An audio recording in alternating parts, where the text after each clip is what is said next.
Hi guys, Russ here from Wilson Land and Cattle Company. I'm with Colin, Kencoves fencer repairman. He's just getting into the fencer repair, but he's going to help us along and answer some of the questions that we have with the fencers. What's the most common problems that you see as a repairman with fencers? Honestly, the biggest problem we see that I have seen in the 3 months I've been here is probably the diodes. Which are nonetheless just a little item in the boards that prevent backfeeding. Right. A diode's just kind of like a check valve. Pretty much. You know, it's an electrical check valve if you want to think on it, and it is plumbing. Yes. Yep. You know, water flows one way and shouldn't backflow. Backflow. Now, what causes those diodes? The lightning? Lightning, power surges, brownouts, anything that of the source. Yes. Okay. Yes. Even like a light lightning hit might not seem like it does any damage, but if it's big enough to go over the wattage of the diodes, shoots them out, and then the whole board pretty much doesn't work. Okay. Because it'll end up backfeeding and it'll just destroy itself. Right. Okay. I see you're working here on a stay fix. Yeah. And I have one that I think that I'm going to be sending back to you. I have a 36 joule that about the best input or output that I can have over. I got like 5 miles away. I got about 5 miles of fence. I can only get about 3,000 volts out of it, which should be a lot higher. Yeah. Normally the stay fixes, the 36s should be pushing around 7 to 9. Yeah, that's what I find, and they're a variable output fencer. Yes.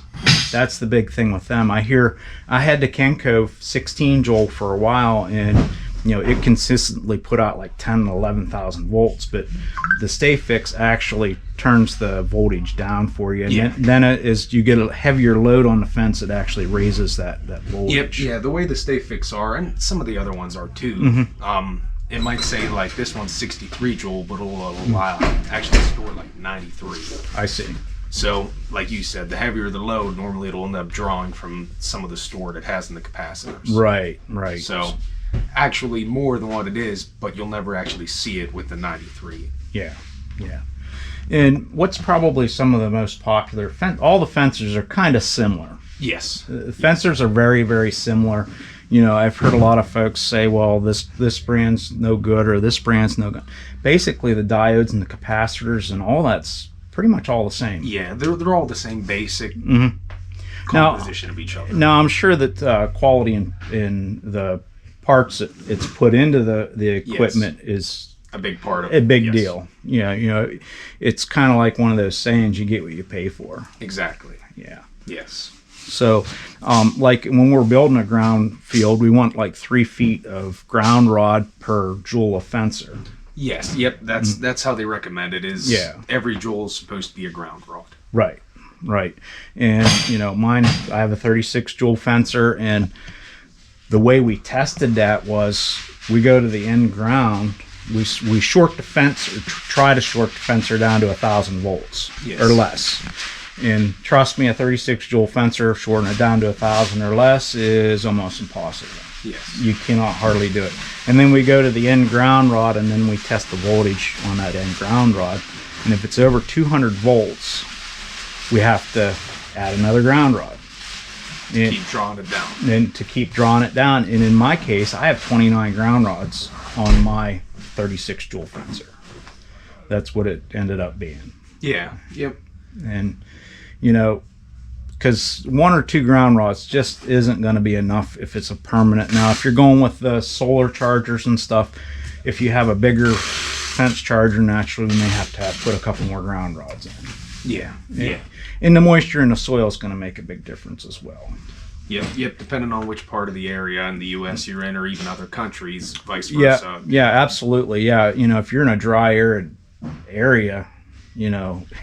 In the desert, I couldn't imagine trying to make a fencer work in the desert. It'd be almost impossible. Yeah, well, especially even over there, you know, you have the dry seasons and the wet seasons in the sense. Yeah. Dry seasons would be rough to get a good ground, and then in the wet season... What would they do in that aspect? Would they run like a neutral wire with their hot wire to make it so it works? Yes. I've seen other people, too, in the sense, cycle through with, instead of a ground bed, their neutral line, they use that as their ground. Yeah.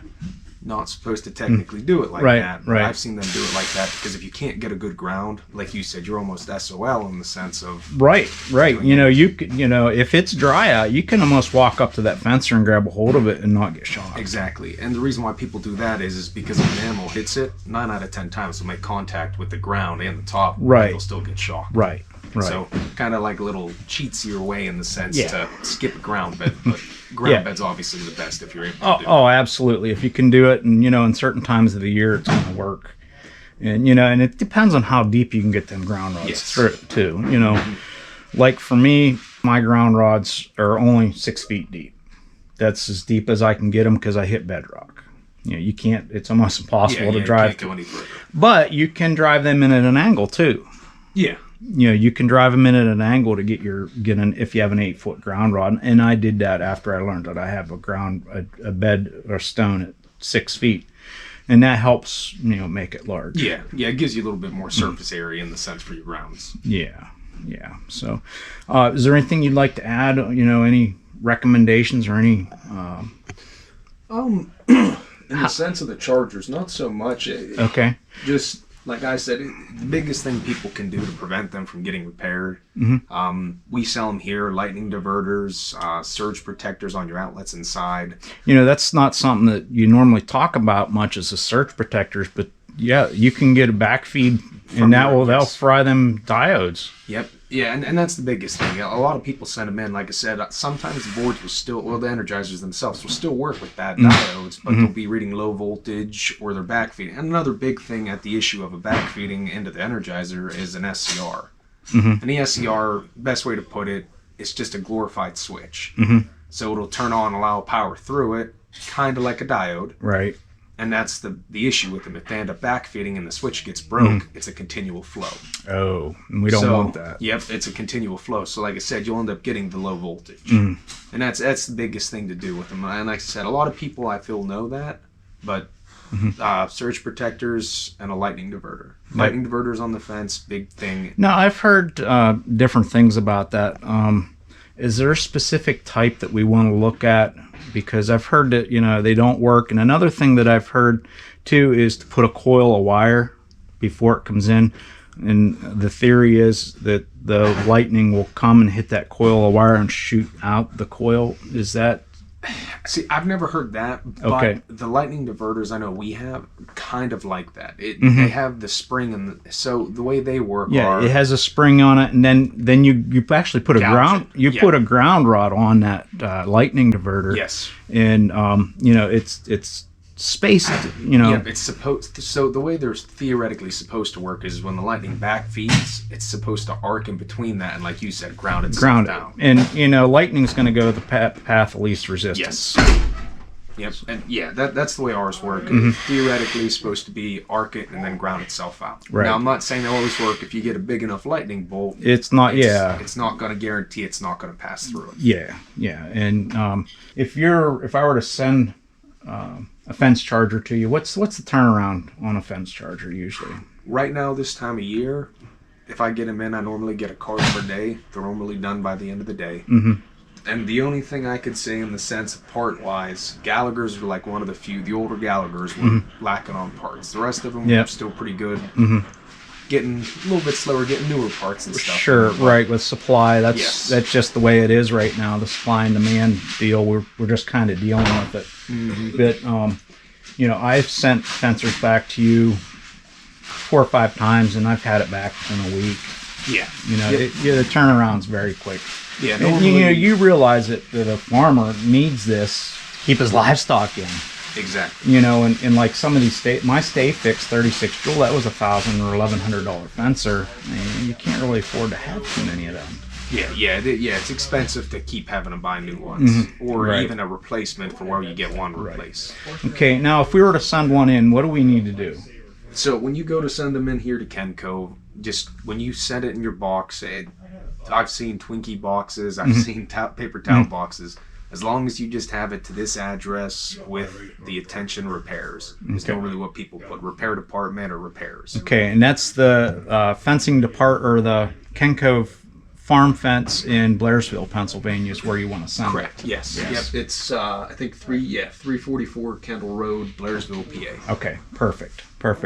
And you don't really need to call and get a ticket or anything. You just Yep, just as long as you have that on your box. Stick it in a box. Yep, stick it in a box. Put attention to fencing repair department, and you'll get the box, and you go from there. Yep. Normally the day it comes in, like I said, I get a cart of them, roughly a cart per day. It's starting to slow down now with winter and stuff, but like I said, normally they get done in that day, and within a week, paperwork's done and getting sent back out. Right, and myself, whenever I send my fencers in, just to help keep things easier for these guys, I put my name, my address, and my phone number. If there's any questions, you can just call me directly. Yeah, and that's maybe one of the other things I guess I should add, in the sense of sending them in. Sometimes, I'd say a good 80% of the time, we don't get notes of what's wrong with them. Yeah. Sometimes it's pretty obvious, but I have had a pretty good bit of them where they work. Search, and you have to do a lot more labor work. Yes, in-depth work. So if you're sending one in, say, hey, this thing isn't putting out the voltage, or what the symptoms are of the fencer. That way he knows where to start out and look for.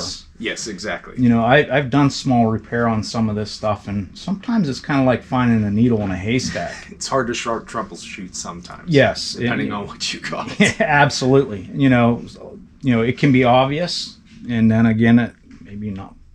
Yeah. There's a lot of little parts on them power boards. Yes. Yeah. A lot of little parts. So, okay, guys, that's from Colin. He in the repair department. Please subscribe, like, comment, share with a friend, hit that notification bell. We'll see you on the next one. So long.